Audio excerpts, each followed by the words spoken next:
Հայաստանի բանակը հասել է մարտավարական աննախադեպ բարձունքի, ինչը ել ավելի է մեծացնում մեր վստահությունը, որ ունենք տարածաշրջանում որոշիչ ազդեցություն ունեցող մարտունակ եւ ինտելեկտուալ բանակ։ 2020 թվականի Տավուշի հուլիսյան դեպքերի ժամանակ, երբ երկու մարտական հենակետ հետ բերվեց, Փաշինյանը, որն առ այսօր ինքնահաստատման լրջագույն խնդիր ունի, տասնյակներով շքանշաններ ու մեդալներ էր բաժանում։ Նա նաև մի ինքնախոստովանություն արեց, որն իր ճակատին խարան է մնացել։ Նա ասաց, որ մենք նախկիններից ժառանգել ենք տարածաշրջանի ուժեղագույն բանակներից մեկը։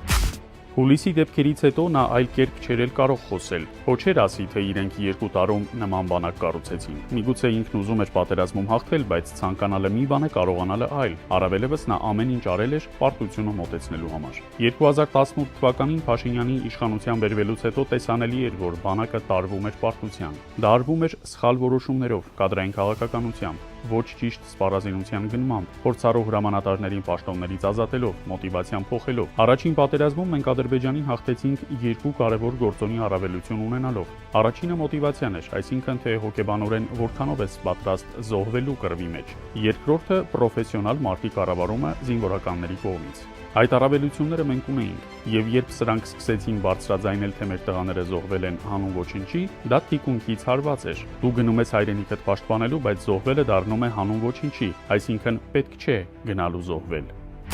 Զինվորականների առած ծառայությունները ուզեցին գցեն, ոտնատակ տան։ Զինվորականի եսն էին ուզում ոչնչացնեին։ Իրանց մոտ ոչինչ չի ստացվի, որովհետև բոլորն էլ գիտեն, թե դիտողները, թե զինվորականները, թե սովորական մարդիկ, որ 20 թվին ոչ մի տարածքում հաղթանակ չի ունեցել Ադրբեջանի զորքը։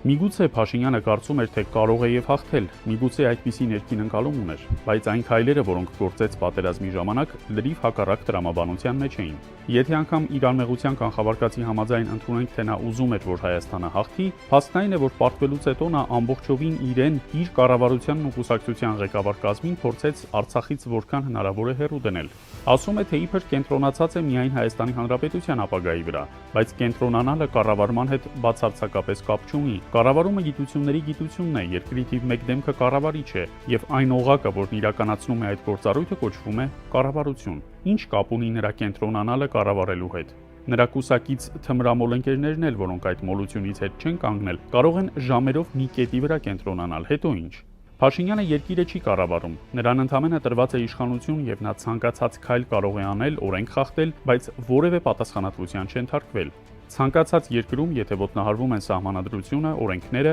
այդ երկրի քաղաքացիների իրավունքները, արձագանքում են մարդու իրավունքների պաշտպանությամբ զբաղվող տարբեր միջազգային կառույցներ, նաև այն պետությունները, որոնք կարծես թե երաշխավորում են, որ մարդու իրավունքների հարցերում գոնե նվազագույն միջազգային խաղեկանոնները պաշտպանվեն եւ չոտնահարվեն։ Խախտումների դեպքում այդ երկրները, միջազգային կառույցները, ՄԱԿ-ը, Եվրամիությունը եւ Եվրոպայի խորհուրդը կոշտ են դրսևորում այդ երկրի հանդեպ։ Այդ երկրներն ու միջազգային կառույցները Փաշինյանին ուղղակիորեն ասել են. դու կարող ես անել ամեն ինչ, եւ բնականաբար նրա համար օրենք գոյություն չունի։ Նա անում է այն, ինչը խելքը կտրում է, ինչ ցանկանում է, նաեւ ինչն իրեն հուշում են։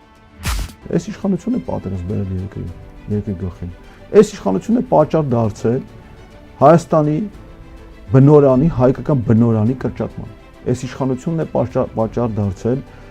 հազարավոր, եթե չասենք տասնյակ հազարավոր զոհվածների եւ խեղվածների։ Այս իշխանությունն է պատճառ դարձել 100,000-ից ավել մեր հայրենակիցների տնահանման, բռնի տեղահանման, ցեղասպանության։ Փաշինյանը կառավարում է ոչ թե օրենքներով, այլ իր հասկացողությամբ, իր եւ շրջապատի ընկալումներով։ Դրա լավագույն ցուցիչն այն է, որ կարևորագույն պաշտոններ զբաղեցնող անձինք անում են քայլեր եւ գործողություններ, որոնք բնավ չեն տեղավորվում նրանց սահմանադրական լիազորությունների շրջանակում։ Օրինակ, օրենսդիր մարմնի ղեկավարը, ազգային ժողովի խոսնակը, կարծիք է հայտնում Ադրբեջանի հետ բանակցված փաստաթղթի եւ դրա հնարավոր ստորագրման ժամկետների շուրջ, երբ դա բացառապես գործադրի որոշելիքն է։ Որոշիր, հարգելի քաղաքացի, թե որ երեսն է ճիշտ։